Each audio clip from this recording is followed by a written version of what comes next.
I'm Danny Moses, and this is The Danny Moses Show. In this episode, why should you care about the United States national debt? I'll tell you. And my fellow Big Short partners, Porter Collins and Vincent Daniel, join the show to talk about the past, the present, and what lies ahead for the markets. Plus, I'll give you ways to trade some of the topics I'm discussing in the form of Kalshi event contracts. Over 30 years of beating Wall Street, predicting the famous Big Short. Now, he's here for you. This is The Danny Moses Show. Welcome to the inaugural episode of The Danny Moses Show. Every week, we will talk about and help make sense of the most important and impactful events happening in the markets, and I will do my best to break it down for you in a way that both informs and entertains. That's what you can expect here on Scripps News. Let's start with what's on my mind and why it matters. The U.S. national debt is approaching $39 trillion. That's up from around $9 trillion where it was in 2007, just before the great financial crisis. With unprecedented stimulus and spending from the Federal Reserve and U.S. Treasury over the last 18 years, which includes the pandemic, we find ourselves in uncharted territory. While there is no doubt that both the financial crisis and pandemic required the government to step in and provide financial support, we have yet to get our house in order, and we continue to run annual deficits of just under $2 trillion. The problem here is that it is very difficult to balance the books of the United States for the following reasons. We spent roughly $7 trillion our last fiscal year, which ended in September 2025, and the majority of that spend is mandatory. It includes the interest we pay on our debt, which was over $1 trillion last year alone. This is why you hear so much about the need to cut rates and keep our bond yields low to try and minimize this expense. The other large pockets of expenses come from Social Security at around $1.6 trillion, Medicare around $1 trillion, and defense spending of over $800 billion, which will be difficult to cut as well. Let's get back to the overall debt picture. There are certain mechanisms in place that are supposed to act as a guardrail to keep things in check, such as the debt ceiling, but that has been used as a political pawn by both parties over the last several years. Not raising it would mean a drastic cut to government spending coupled with higher taxes to help balance our budget. To put the debt ceiling in perspective, it currently sits at just over $41 trillion, which was raised from just over $36 trillion in July of 2025. That's after having been suspended in June of 2023. Here's the thing to focus on. Based on current government deficit trends, we will need to adjust the debt ceiling higher once again at some point in 2027. We are also dependent on other countries such as Japan, China, and the UK to continue holding and buying our debt. Over $9 trillion of our debt is held by foreign countries, and Japan alone owns around $1.2 trillion of our treasuries, and they have their own issues to address. That is something to think about, as foreign policy can have a direct impact on our finances at home. We need to give the world an excuse to keep buying our paper. But what does all this mean for you? Are your Social Security and Medicare benefits at risk? This is one of the reasons you should care. While there is hope we can grow our GDP and economy enough to reduce our deficit, there are no quick fixes.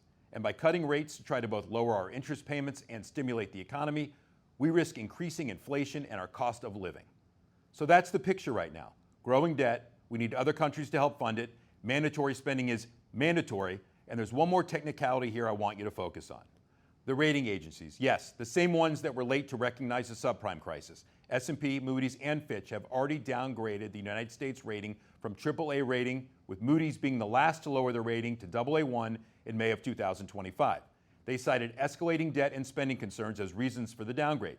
Moody's did provide a stable outlook, partly predicated on the ability for the Federal Reserve to maintain its independence and the U.S. dollar's role as a global reserve currency. Along with the debt ceiling, these agencies provide another guardrail, or report card if you will, in monitoring and detailing our financial health. While investors can choose to ignore these downgrades as simply symbolic because the U.S. and the U.S. dollar are still the driving forces in the global economy, we are beginning to see moves in certain assets that bear watching. From the strength in gold to the weakness we are seeing in the U.S. dollar, the markets are trying to tell us something. All right, the table is set for the conversation ahead, and it will be a good one. Porter Collins and Vincent Daniel, my boys from The Big Short, are next. The Danny Moses Show is sponsored by Kalshi. Welcome back. This is The Danny Moses Show, where we simplify what's driving our economy and markets. I am thrilled to have my former partners from The Big Short, Porter Collins and Vincent Daniel, join me. Guys, thanks for coming on the show, and I couldn't think of better guests to have on the inaugural episode. And as a way of background, I met Vinny in the late 90s when we both worked at the brokerage firm Oppenheimer, where I was a salesman, and Vinny was an analyst working for Steve Eisman, who was portrayed by Steve Carell in The Big Short, by the way.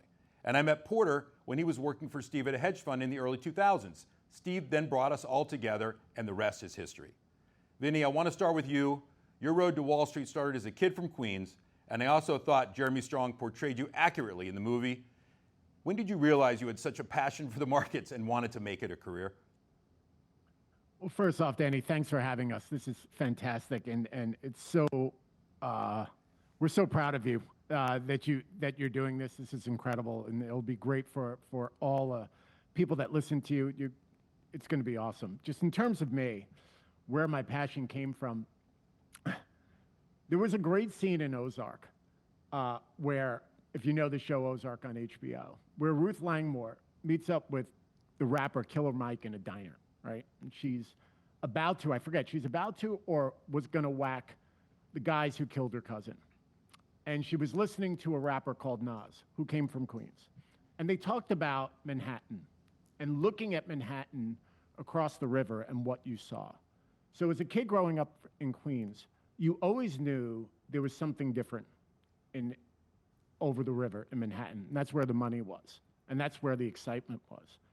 For me, it really came from my mother, right, who worked at a commodities brokerage firm. She was an accounts payable clerk. And I remember going to a corporate picnic.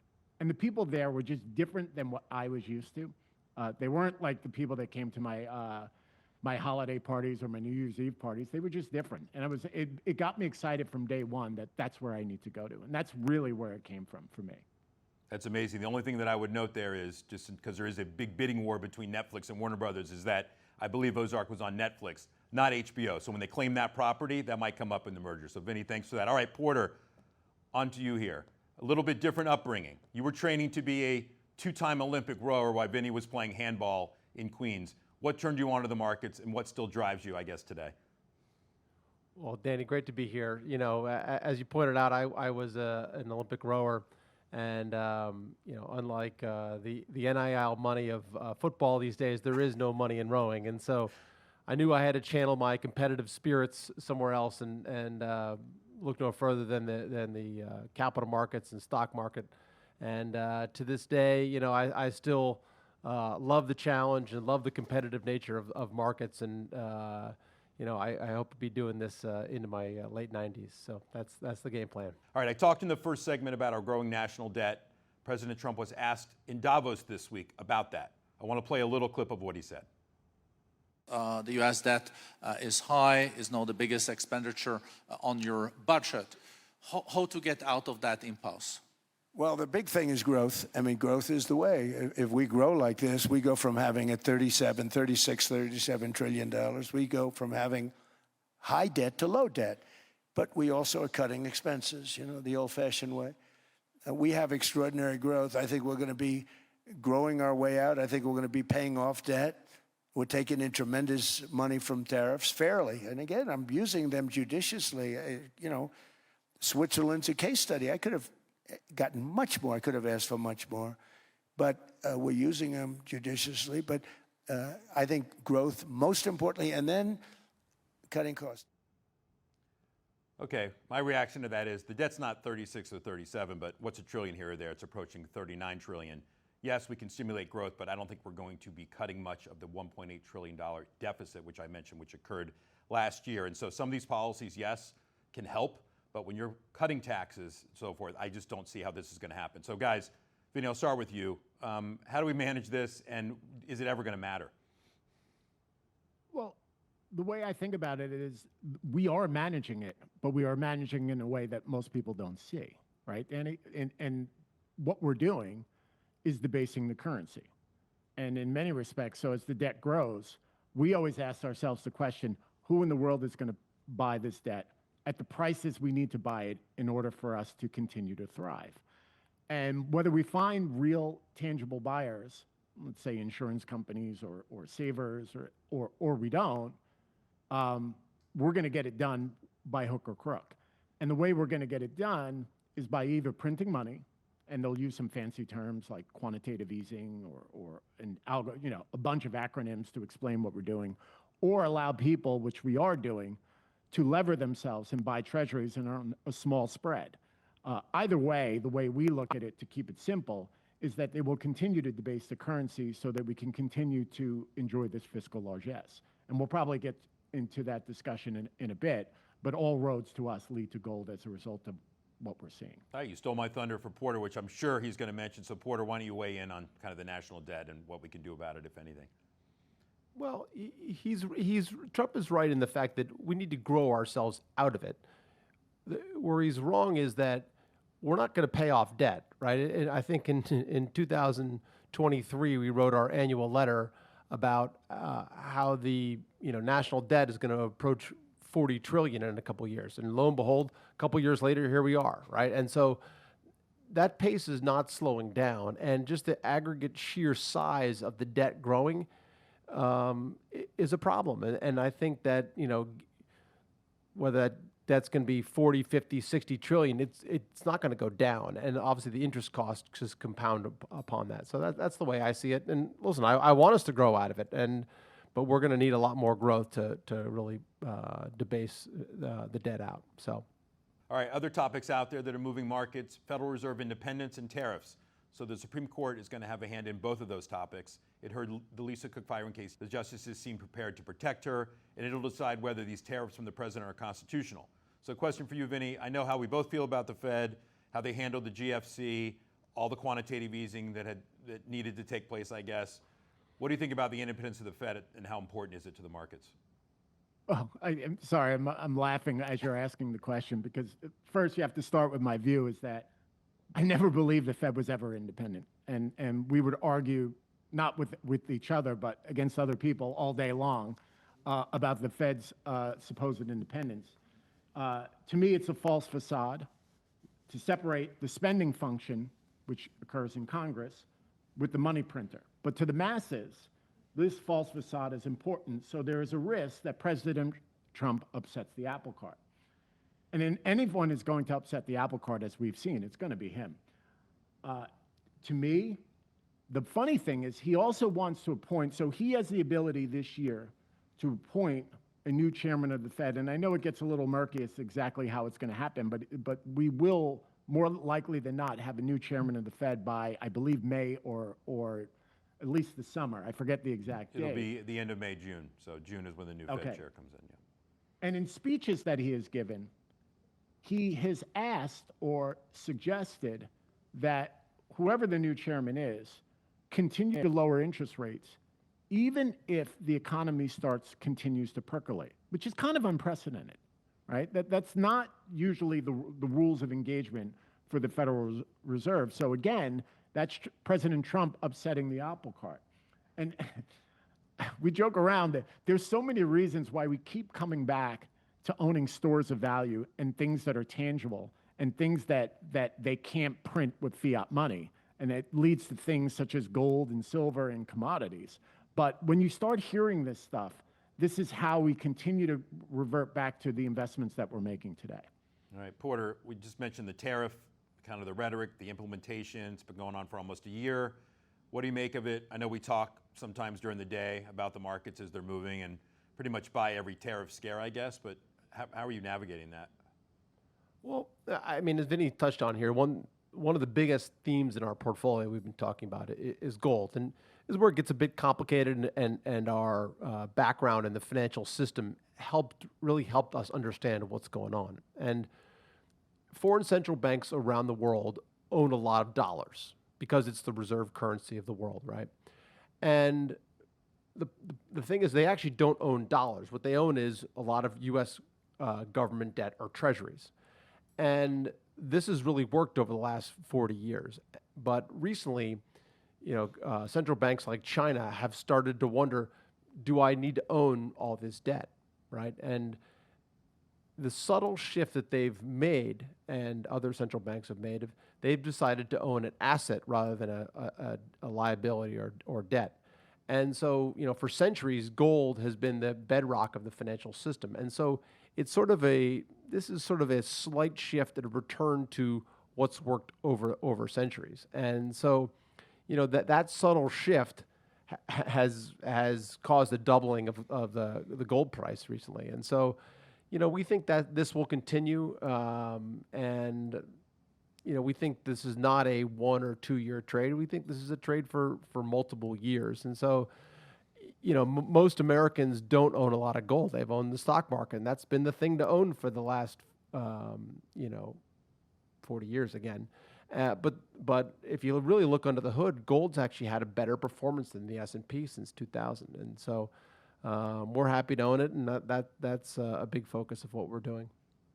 Yeah, I think for those people out there that aren't tracking, gold's around a $35 trillion asset at this point, if you want to add it up, and maybe even more at that point. So I guess the question, Porter, is what happens if rates start to rise as a result of the U.S.'s inability to manage its debt? I mean, that's really for both of you, but Porter, I know gold's going to go up on that, obviously, but that to me is the scary moment, right? And I opened in this episode, about that, just the debt in general, and if, to Vinny's point, if the Fed tries to lower rates in the face of inflation and people read into that, you could see rates going higher. So I guess that just adds to your gold thesis there as well. Well, that is the scary moment. What happens if rates do up? Obviously, the interest expense on $40 trillion goes up a lot if rates go up a lot. And so you have to ask yourself, is it of national, defense importance, national importance of the whole United States to keep this debt cost low and or rates low? And I would say yes. And you've seen this historically. The Fed's issuing a lot of 2-year notes, not 10-year, because it's a lower rate, right? And Yellen did it, and Bessent's doing it now. So it's bipartisan, right? And it's bipartisan. It's of national importance and security to keep rates low. All right, guys, well, we're not managing money together any longer. We reunited last August and launched What Are We Doing? Contrarians at the Gate on Substack. It's been a ton of fun. Vinny's our resident writer. Look out, Michael Lewis. Vin, talk about some of the topics we've been covering. And then, Porter, I want to get your thoughts on, we do a weekly podcast called The Friday Night Dirty, and how we come up with some of that subject. So, Vinny, close us out here. Well, a lot of the writing subjects are what we're seeing in the markets on a daily or weekly basis. And for us and for me, whatever pops in my head, which reminds me of some pop culture theme that brings about, it's like, well, why in the world shouldn't I write about this? Like recently, we just talked about our process that we use during earnings season. I think it's an interesting way of writing our thoughts and minds to our subscribers. And also explaining what we're doing and how we're doing it, along with the network, the community that we've built, discussing ideas. It reminds me a lot of the older sell-side days, or even the older days in media such as Twitter, where sharing of ideas and concepts and thoughts can be done by like-minded individuals. And that's what excites me about what we just built. And Porter, you were the one that was hard to kind of convince to do it, but I think you're enjoying it, no? Well, the question is whether you want a public or private persona, and well, you're public now, so here you go. Exactly. Well, the thing for us is more about teaching, right? And we're not trying to give ideas of saying buy this now. We're trying to help people with their own financial freedom so they can make their own decisions. And when they see a headline come out and they say, what does that mean to the stocks I own? Right, and how this interconnected world, and how can I profit off it, and how can I save, and how can I be a better steward of my family's capital? That's the thing that we think about, the things that we think about, and so we're just trying to help people along that journey. All right, Vinny and Porter, thanks so much for coming on the show. There would certainly not even be the Danny Moses Show if we had never met, so I hope you guys will come back on in the near future. Thanks for having us, Danny. Thanks for having us, Danny. Next, prediction markets are all the rage. You can trade on anything these days, from who will be the next Fed chair to who will win the Super Bowl. My Kalshi picks of the week are next. The Danny Moses Show is sponsored by Kalshi. Welcome back to the Danny Moses Show. In the opening, I talked about the U.S. debt and the rating agencies as well. Well, wouldn't you know it? Kalshi has an event contract for that. Will either Moody's, S&P, or Fitch lower their current credit rating on the U.S. in 2026? As we sit here today, the odds are roughly 40% or 40 cents. I think those odds are about correct. And given the current outlook and the fact that it's only January, you might consider taking a shot at yes. And for those unfamiliar with prediction markets and have never traded them, you can choose either the yes or no response to the event being proposed, which results in a $1 payout if it's yes and 0 if it's no, if the event fails to happen. For example, if you chose yes to the contract I just mentioned and the event happened, the downgrade to the U.S. credit rating, your 40% or 40 cents would turn into $1 or 100%. The thing about these event contracts, though, is that you have the ability to trade them around the clock so you can take advantage of the news and volatility. Gold also came up in this episode a few times. And while this may be the first time many of you are hearing me speak, I've been talking about the gold trade for years. And I prefer it to Bitcoin as a way to express concern about the stability of fiat currencies around the globe. While I respect and understand the argument to be long Bitcoin, I prefer a hard currency like gold, which has stood the test of time. In this Kalshi contract, will Bitcoin outperform gold in 2026? Well, gold's already off to a big head start this year, and I don't see much slowing it down. This event contract has been moving since I started tracking it earlier this week, but I still think it might be worth choosing no, even down here at 30 cents or 30%. These picks are not financial advice, but if you want to learn more, go onto the Kalshi website to read the rules and use promo code MOSES for a bonus when you open an account. Again, these are just my opinions. I'm not telling you what to trade or offering any investment advice. When we come back, my closing thoughts.